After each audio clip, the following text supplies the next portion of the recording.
Every game is a final for Manchester United, according to the boss, Eric Ten Hag. Those were his words during his official press conference ahead of our game against Aston Villa.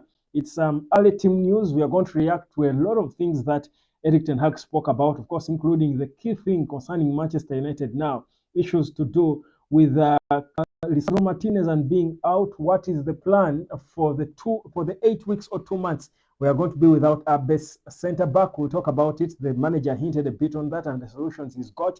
We'll also, of course, get to talk about a number of other issues, including the youngsters who are continuously exciting this boss, Eric Ten Hag.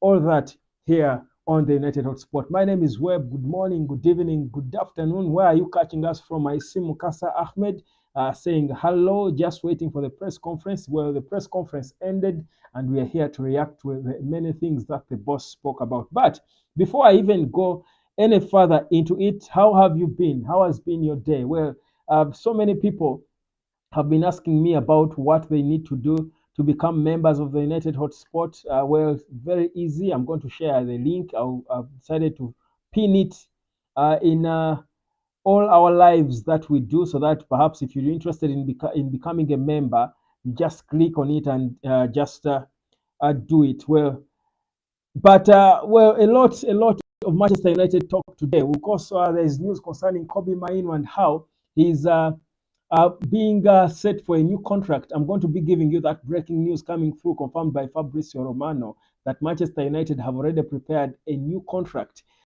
uh, uh, uh, to ensure that this boy focuses on Manchester United. No agents will be meeting him in corridors uh, and trying to confuse him. So we are going to talk about that in just a bit. I'm going to be giving you that breaking story coming through from the transfer linchpin, or the transfer kingpin himself.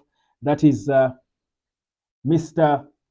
Fabrizio Romano. So let's get proper into it. Now, today has been quite full of so much news concerning Manchester United, of course. And the latest is this. Look at this. So this is just coming through from Fabrizio Romano, that he's just tweeted this, or he posted this on his X, saying that I understand Manchester United have already prepared new contract proposal for Kobe Mainoo. Initial discussions already took place with his camp to advance in talks over a new deal. Man United FC want Kobe to be crucial part of the project, with salary rise also included. I think I was among the first people to talk about this.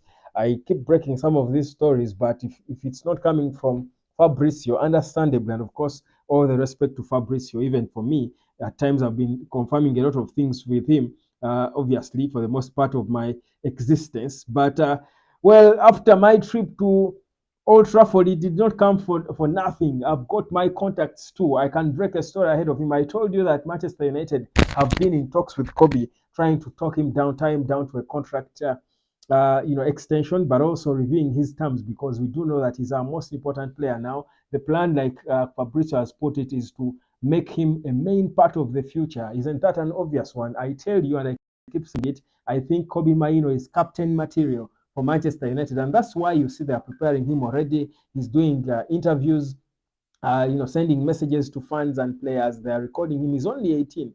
How many times have you seen Garnacho speak in interviews? It's not about him not speaking very good English.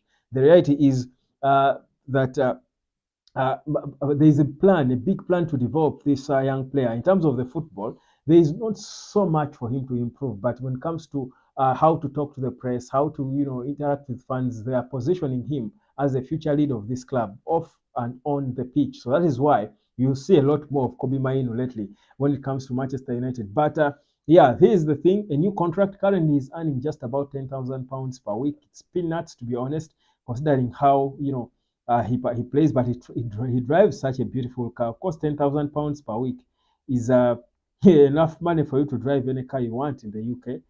But also, being a Man United player, cars are not an issue. Also in the UK, really, an issue is not a car is not an issue. But he drives a beautiful car. He drives himself. You might think he's 18, and he's driven around by the parents, the dad or mom. No, he drives himself. I was at Carrington and I saw him driving. Of course, he paused and took a few photos with some kids there, and he's a good lad. He's a good kid for me. I think he has learnt well from Captain Bruno in terms of how he carries himself around when it comes to the fans of the club who have been chanting his name. You remember against the game against Wolves, fans were singing his name. How I wished that is the game I watched, but of course it was away from home. But yeah, it's a very beautiful thing to see that Kobe is being thought about. I mean, they have decided on him, and he's finally taking up the place he deserves to be taking up. In fact, even the England boss, that is Gareth Southgate, is planning to call him for the Euros that will come this year in June. All the way to July. And trust me, Kobe, you don't take Kobe and keep him on the bench for whichever reason. This is the most important player. He's the best midfielder in the Premier League, if you ask me. So there is no way they will take him for the Euros and leave him on the bench. So he's becoming the real deal when you talk football. I said this before. I praised him, and people here were attacking me, saying I'm too excited and carried away. Well, you will understand why I was carried away. Maybe I see talent and confirm it way before many people do it. But that's Kobe Mainoo for you. So for that reason, allow me right now pay respect and homage to Kobe and wear the badge. What's the hot spot without a Kobe Mainoo badge? Well, it took me so many minutes walking around Old Trafford trying to find something that has Kobe on it to get this badge, and finally I got it. I've got to put it on. How does it look on?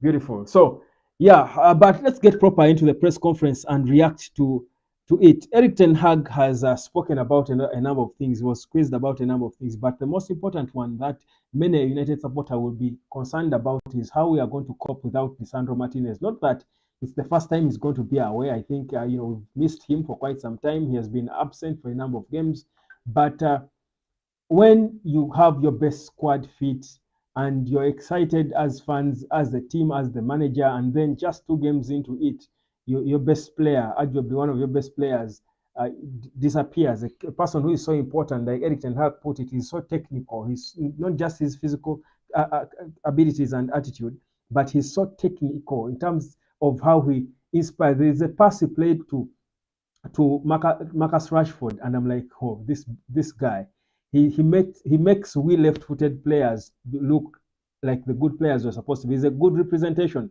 of we left-footed players. It is so beautiful. It was so beautiful to see him do the things he does. He's just a joy to watch playing football on the pitch. And just 2 games into his return, he's getting injured, and you're missing him again. It's a bit depressing to the team and of course the rest of the lads. And you saw how all over social media every player was backing him uh, from Diogo Dallo, but even on the pitch, how Onana ran from goal and everyone, because they know how he makes Onana look good. He makes us organize, initiates our attack because we play from the back. So he's an important player, and missing him is always going to be something we'll talk about for the next 4 weeks when he's not there. But Eric Ten Hag was asked about, of course, the options, because we do know that we've got so many centre backs who may not be at the levels of Lisandro Martinez, but are good and are decent enough. From Victor Lindelof, who returns. I like Victor Lindelof, and there are people who are saying Lindelof should be sold. I don't think so. I think Lindelof is a work hardy. He's not your main first starter, but he's a proper good backup because whenever he has been called upon, I think he has put in the yards right. He does his work, and that's it. So I think Lindelof, for me, is a squad player, just like Scott McTominay. I think Lindelof can be that important player off the bench. So I have no, for me, issues with Lindelof at all. I think when he's fit is important. So we've got Lindelof there. We've got Rafael Varane, who is always a game away from his next injury. You cannot exactly rely on him. Then you've got Harry Maguire, who has returned and he looked, good. I think besides the one uh, foot that he put wrong, which almost cost us a goal. I think for the most part of the game, Harry Maguire had a very good game in the last game. His confidence, I think, is getting back. And when Harry Maguire is confident, he's a good centre back, one of the best in the league.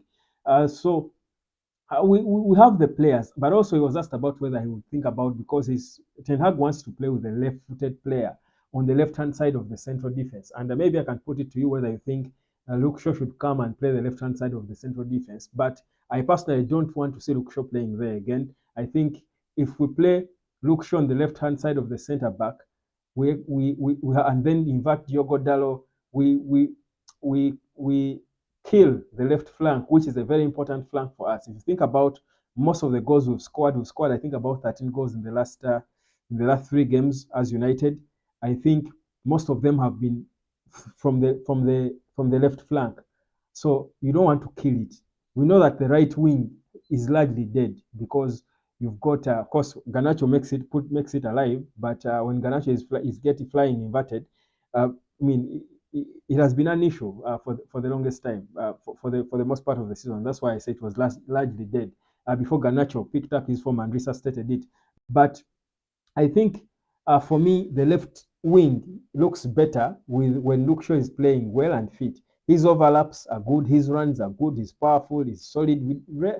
He's so difficult to beat, but what he gives us in terms of the attack going forward is so important. So he makes it lively. So us sacrificing him to play on the left hand side of the central defense, I think for me is bad, but also it's sort of uh, it sends a bad message to the rest of the natural centre backs we have, who I think have put in a good shift when they have been called upon in the recent games. So I personally, and I've never really felt for me, honestly, even when we're even at the helm of our struggles, even at the peak of our struggles, I never really felt like the biggest issue United had were the centre backs, were the defenders. Yes, Harry Maguire had his issues, had his bad spell, like any player would. The sad bit about a defender having a bad spell is that most times it's costing goals because you're close to goal. But all players have that bad spell. You can think of when Marcus Rashford went starting about 12 games and we're all saying he should be on the bench. But because he was, imagine if he was a defender, he was a Harry Maguire, we would be calling for his head. The defenders are unlucky and goalkeepers. But the reality is, I've never felt like our biggest issue has been the defenders. For me, the issue was always the middle, and I said it here that when we got Kobe Mainoo, who he improved us more than 50%. He overturned the fate of Man United, where we were upside down like this. He put us back up straight. That's what Kobe Mainoo did because our biggest issue was the holding midfield and how we are leaking goals through the middle. So even if we had had Iniesta and Carlos Puyo playing in our central defense with that midfield, I think they would still leak the goals we are leaking. They would make even a good defender look bad. For me, the issue was we are leaking a lot of goals through the middle. The moment Casemiro dropped in his levels, we started leaking goals. So for me, I think Mainoo and the fitness of Casemiro are the most important things for us not to concede goals for me. In terms of attack, I think we've got it. Every day, these kids, and Eric Ten Hag spoke about it as well in his press conference, talking about how these kids enjoy playing with each other.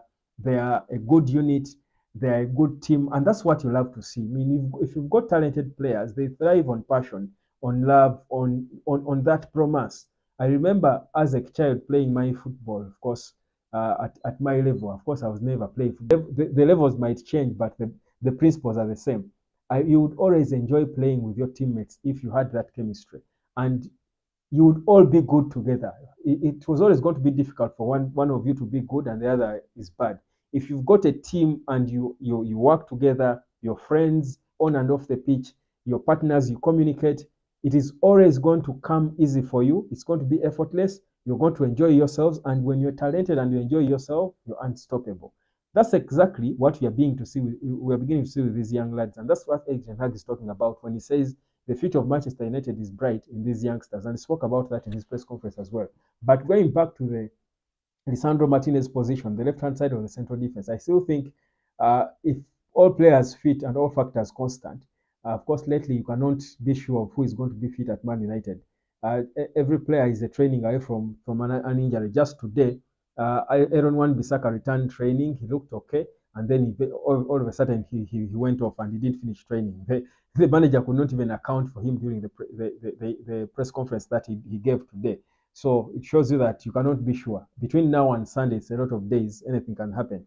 But the reality is, I think for me, Maguire and Varane can ably play in that central defense against Aston Villa. We can even Evans can still play there with Varane.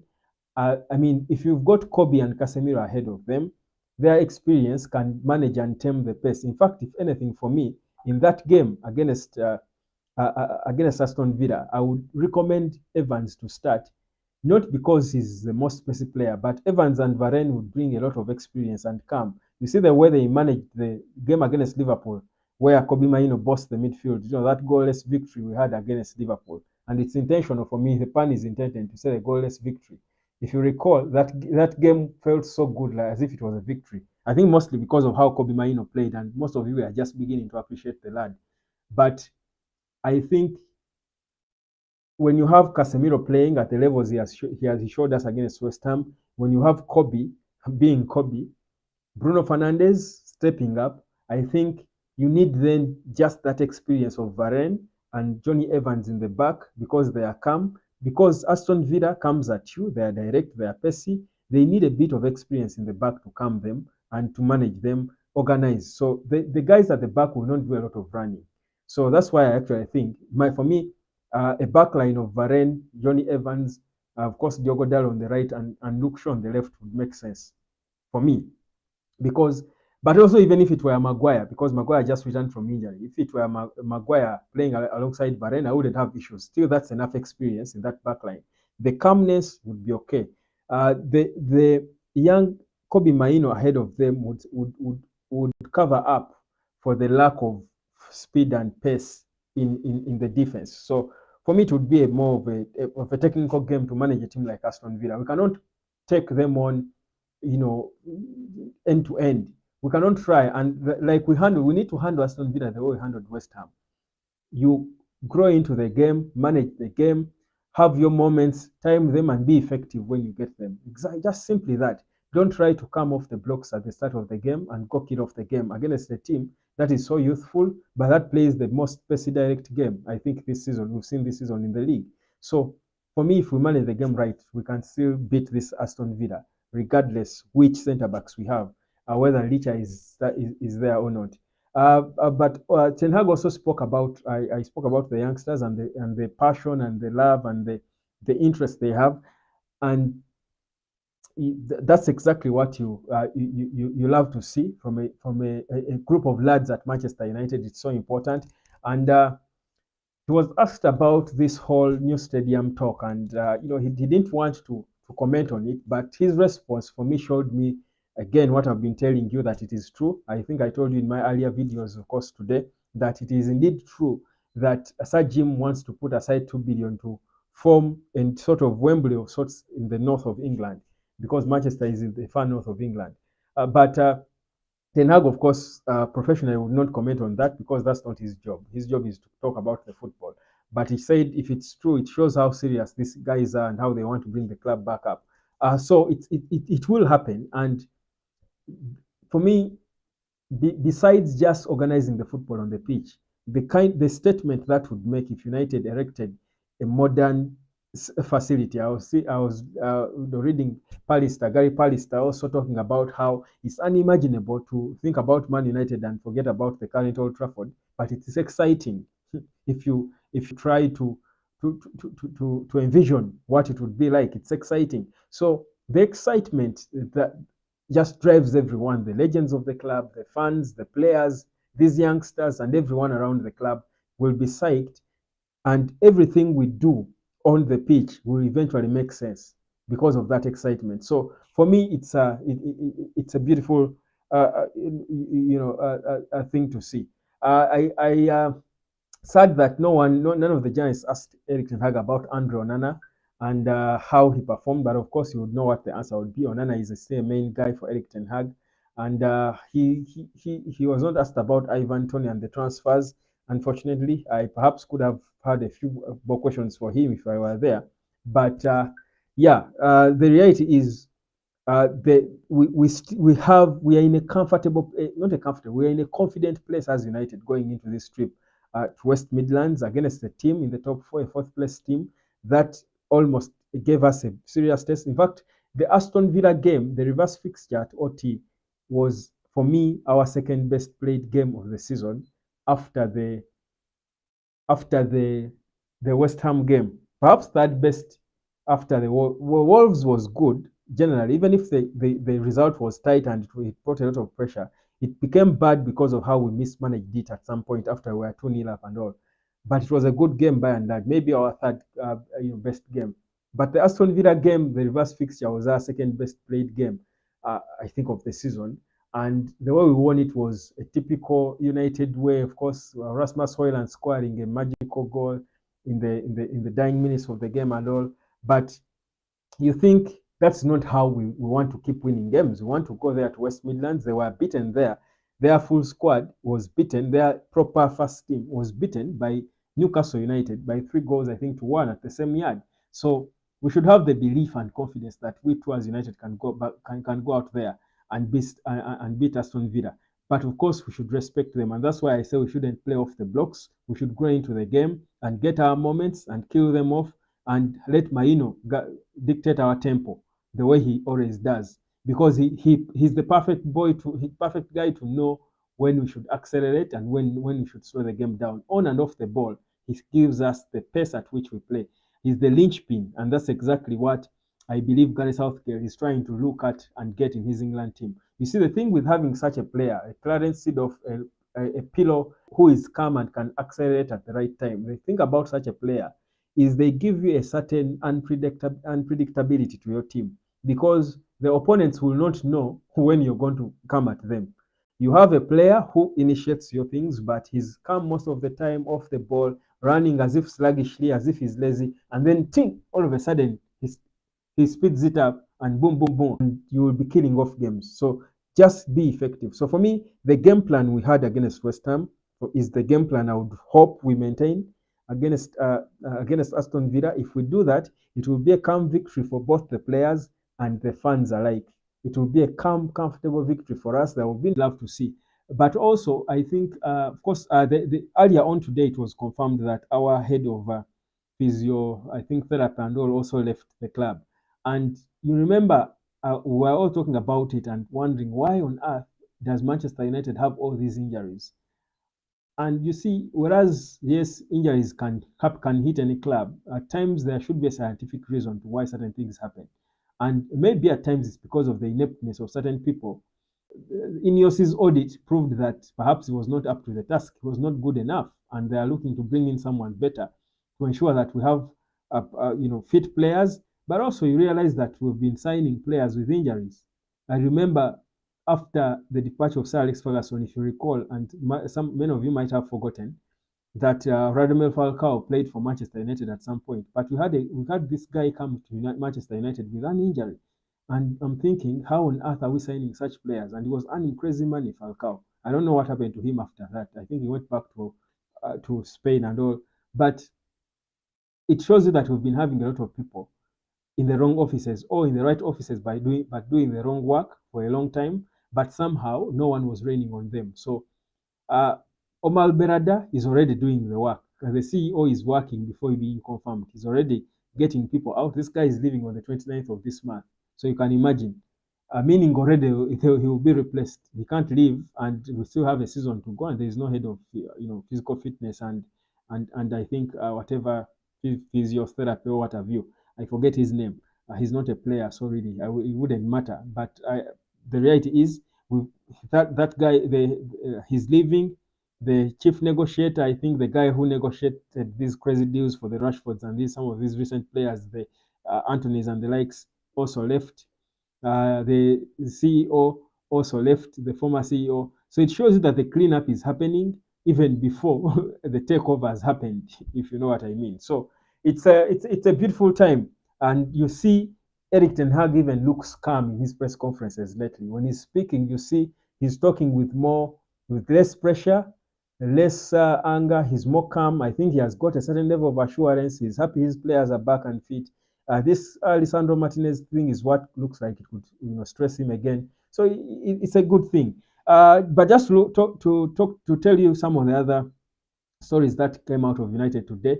I told you about when Wan-Bissaka, how he was back for training today, but he got injured and went and left. Eric Ten Hag also spoke about how he has told his players that every game from January, he was telling his players that every game we play uh, to, going forward is like a final. And maybe that is why we are yet to lose a game this year. We are unbeaten this year, and you might think we've played 100 games in the year. Well, it's just a handful of them, but it matters because it's not every day that we'll talk about United going a couple of games consistently unbeaten. So we are unbeaten this year. We started it uh, off a bit bad, sluggish. I think the game against Tottenham that I watched at Old Trafford was not the most exciting of games to watch, really. But I think after that, we were able to bounce back because most of the start, in case you're just joining us, Kobe Mainoo, the contract has been put in place. It has been proposed to him, and he could be earning a lot more than the £10,000 he's earning per week. His initial contract had a clause where he would get 100% increment to his wages depending on how he performs. But for me, I think really, even if it shouldn't be about money, I've been knowing that a player like Anthony is earning 200,000 pounds per week, whereas the contract of Kobe Mainoo speaks of doubling his pay from 10,000 to 20,000. I think he deserves even a lot more than 20,000, and it's okay if they gave the boy the money. I wouldn't mind. Let them give him the money because he has earned it, and he had no right to earn it because the boy is only 18 and we've got so many high wage players who are not doing nothing. So give him the money, give him at least £60,000 or 50,000, even if it's 80,000, I don't care. Of course, money would disorganize some of these young lads, but I'm saying that because of what I know the rest of the team, his teammates earn. Let him also boy. He's a black kid. I see how he dresses, he wants to look cool and all. Yeah, let him get the money and be a boss, hoping it does not spoil him. But again, I don't think it can spoil him because Kobe Mainoo is such a natural. The things he does, and he has been doing the things consistently. Bruno Fernandes was talking about him, and he was saying when he saw him when he arrived, he was 15, and he told everyone United has got a generational talent. The same thing Rasmus Højlund said when he arrived at United. Everyone was talking about Kobe Mainoo, saying this is the generational talent we have. There is a boy in this team that we've never seen anything before. They probably pushed the Eric Ten Hag to play to put him in the squad. So for me, I look at how Kobe plays, and it's not trained. It's just him. Even him cannot explain how he does these things. Honestly, I think he's a supernatural being in terms of football, if you know what I mean. He's human, but what he does is supernatural. That's how good that boy is. If you played football and if you played in the midfield and you understand how difficult it is to play in that position, the central midfield, and you're because playing as a central midfielder, most times you're playing with so many players, you're in the middle of so many players around you. You're supposed to have a lot of confidence on the ball. You're supposed to have a certain level of vision. Now, this boy is only 18. He lands into this squad full of so many players, big players. It's not the under 19 or the academy where he has been. This is top level football in a club that is struggling. All eyes are on Manchester United. He even came from an injury. But this boy, from the first minute, he's so comfortable and he does everything right. He's so fearless. He's so near perfect. Now, that is not taught. That is not talent. That's a gift. So when someone is gifted, it's like saying someone who is gifted with a music talent will wake up one day and can't sing. Like Michael Jackson or R. Kelly will come out of prison when he can barely sing because he was in prison. He can go to prison all his life and what, but when the moment you give him the microphone, he will sing and everyone will piece on themselves. That's exactly how I see Kobe Mainoo. So the people who have fears that when I come here and praise him, I go to Old Trafford and I'm only looking for Kobe Mainoo regalia, I do what? You just don't understand this boy. You think he's a Ganacho. Ganacho is skillful, he's talented, but Ganacho can get spoiled and he fails to perform because he's probably yes he's naturally talented, but he's not it's not the gift that you see Kobe do. The things Ganacho does do not are not things we've never seen. But I want you to tell me which 18-year-old midfielder has been at the levels of Clarence Seedorf at his peak. Kobe Mainoo at 18 is playing like Seedorf. That's why I feel bad when people compare this boy to to Pogba. At 18, he's already the few games he has played.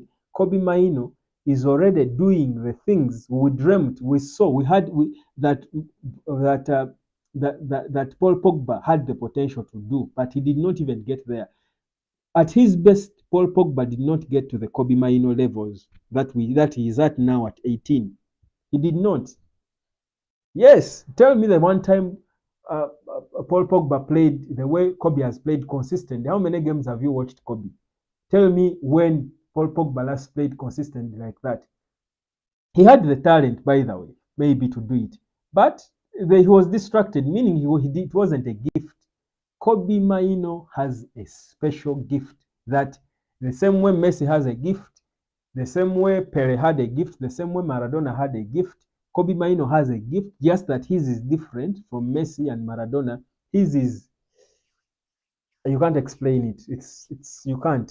It's unbelievable. So that's why, guys, enjoy this boy, praise him. Man, you should give him the money without fear that money is going to spoil him, unless he loses passion. Unless Mainoo, you see, these extremely gifted players. That's the sad bit. Extremely gifted players can wake up one day and he has lost the passion for football. The thing with exactly Eden Hazard. Hazard was gifted. He had his gift that he would go and eat his bat and all, but he would still come and destroy. He would. Obi Mikel was saying he was never training. He would come in training and he's not running. He would just stand there. His teammates are working hard, they are running, but he said, "Just give me the ball. Give him the ball, and he will destroy everyone around him." That's what they call a gift. So that's Kobe. He's gifted. The way he runs, he looks sluggish. He looks like he's not even seeing what's going on. Like, okay, he comes, he's always asking for the ball. Give me the ball. Don't fear. Just give me the ball. I know what to do. Like he has 10 eyes around his head. Like he can see everywhere and who is where. I don't want to start talking about Kobe, by the way, because this breaking story, let me even just, in case you're just joining us, let me even show it to you one more time because it might get me teary knowing that this boy is going to be given finally what he deserves. Understand, Manchester. This is Fabrizio Romano just a few minutes ago. Understand, Manchester United have already prepared the new contract proposal for Kobe Mainoo. Well, I broke that here. You can go into my past videos and you'll see it from months ago, I think, maybe a month or even so. Initial discussions already took place with this camp to advance in talks over a new deal. Man United want Kobe to be a crucial part of the project with salary rise also included. And also, the boss, remember the Euros are coming your way in June to July, 14th June to 14th July. Kobe Mainoo, according to Gareth Southgate, he has got to be a big part of his team. And by the way, one of the biggest problems that England has had and why they have struggled is the lack of a proper holding midfielder. Yeah, they have had Jordan Henderson. They have had who in recent years. Yet they have got a very good kids around them. Up front, Hurricane, these Phil Fodens, Bukayo Saka. Now they have got this Real Madrid guy who is not scoring lately. I don't know why. Jude Bellingham, who is the second best young player after Kobe. I will tell you the missing link in that England team was that Jordan Henderson position. Put Kobe there. They might even bench uh, they might even bench Jude Bellingham. It sounds silly to say, yeah? But put Kobe in that England team and give him this Bukayo Saka's Phil Foden, Simanyahu, whoever I put around will beat every team in the world. So I'm waiting to see what Gareth Southgate will do because I hope that he doesn't make the mistakes the past coaches before him did with uh, Gerrard, Paul Scholes, and there was Frank Lampard and Carrick. All managers failed to know that Carrick was the most important player of those four.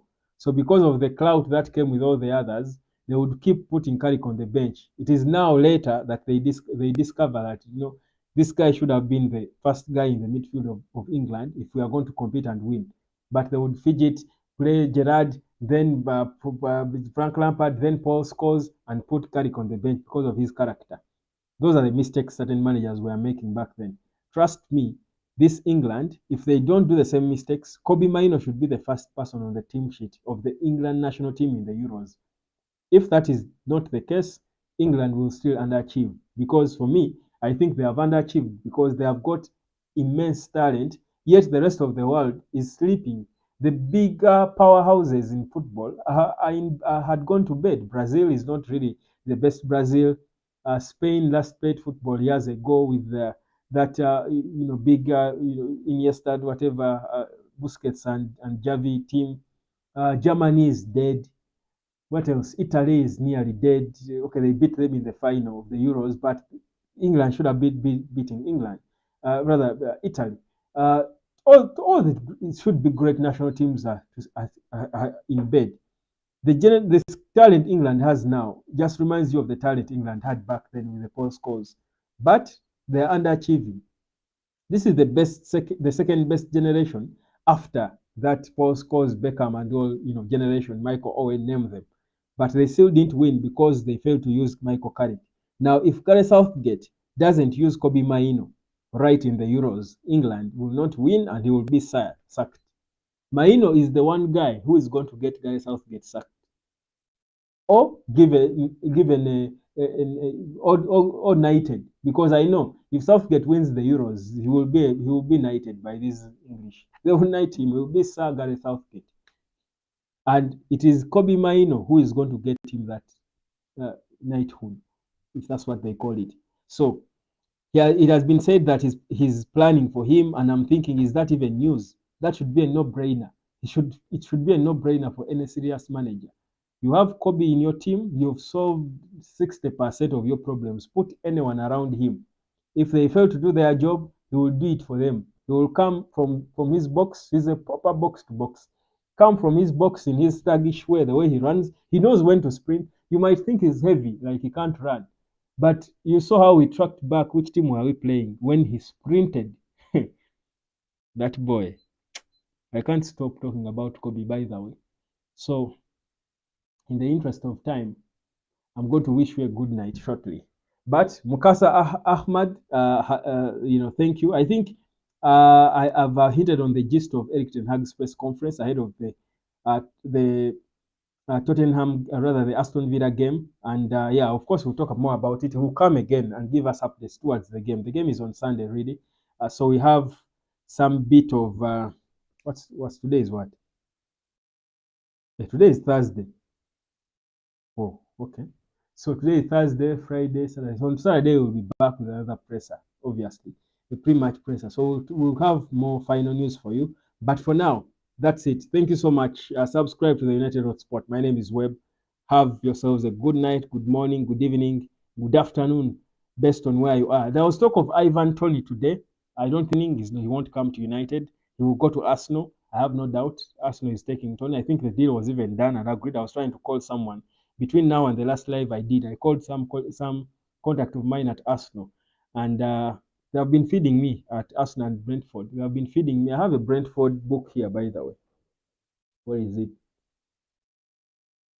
It's somewhere around. I have it somewhere. But they have been feeding me with this Ivan Toney talk. That's why I say clearly, Ivan Toney won't go to Chelsea. He won't go to any other club. He will go to Arsenal. Arsenal had even reached their, stakes to 70 million. They really want him. So Brentford values him at about 100 million. I think they will settle for a bit less than that. But he will go to Arsenal. There is no doubt about that.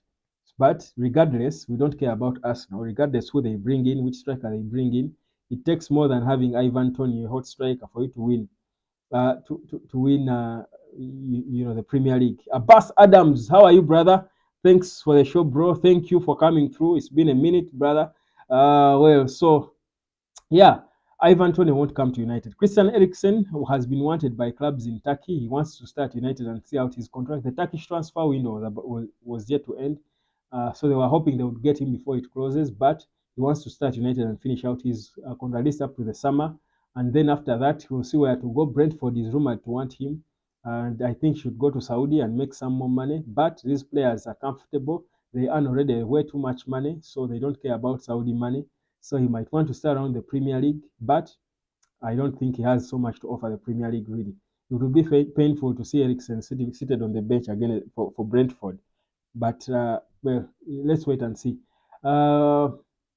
I think pretty much that's it. The biggest one today for me is the contract situation of Kobe Mainoo. Guys, become a member of the United Hotspot. The link for to becoming a member is up there on the in the comment section. You can just click on the link; it will redirect you exactly on where to go, and just become a member or buy a super sticker, comment with a super sticker, and let's support this growing community of Manchester United. The hotspot Adidas did it again. Did you see that new Adidas pattern thing that Kobe Mainoo made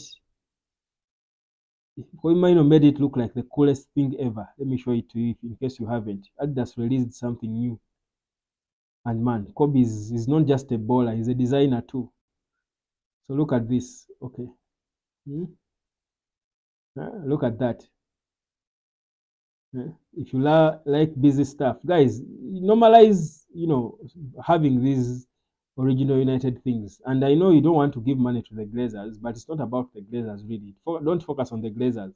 Focus on the club you love, and just normalize, some of the things they release look good. Let me just show you. I went to the mega store, the United mega store. It's one of the more beautiful places to visit at Old Trafford. It's one of those places that, because I think the Glazers know that's where the money comes from. I think they instructed all their CEOs to ensure that it looks the best it can look. But let me just show you some of the release by Adidas and Man United today, what they released in terms of Man United branded clothes. So look at this. Kobe just made it look thick.